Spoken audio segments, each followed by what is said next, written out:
बात्या मंथा पई मालकानगिरी रे अग्निशम प्रस्तुत।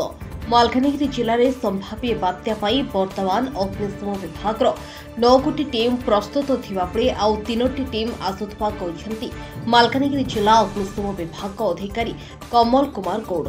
जिले में मोटू पड़िया कालीमेला बंडाघाटी तुलसी पहाड़ स्वाभिमान अंचल में बात्यार प्रभाव अधिक पड़ार संभावना रही तेणु पूरा प्रस्तुत हो रही पूरा टीम।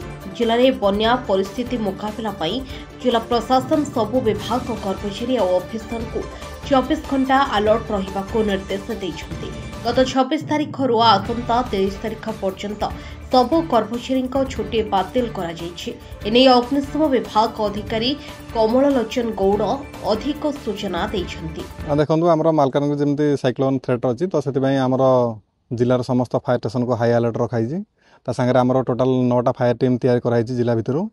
आउ ता संगे कोन होइछि हमरो 4टा एक्स्ट्रा टीम जो बाहर जिल्लार अछि तांको हमको एडिशनल हेल्प पई अणाइछि।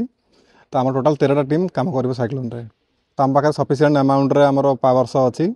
ता संगे इमरजेंसी लाइटिंग सिस्टम सब अछि। आउ हमरो पावर बोट पावर सो सब रेडी हेके अछि। जहार भी किछि इंसिडेंट हला लोक माने जेबे हमको खबर दियंती। हमर टोल फ्री नंबर 112 24 आवर 7 चलिबो। से खबर पाइला मात्र आम टीम गोटे मिनिट भर रेस्क्यू करने चेष्टा कर। प्रभावित अंचल देखते आम चित्रकोंडा खैरपुट और बंडाघाटी से एरिया सब अधिक प्रभावित रहा। जोटा कि आंध्रा बॉर्डर सब सीमा लगी तो से एरिया सब अधिक प्रभाव पड़ार संभावना रही।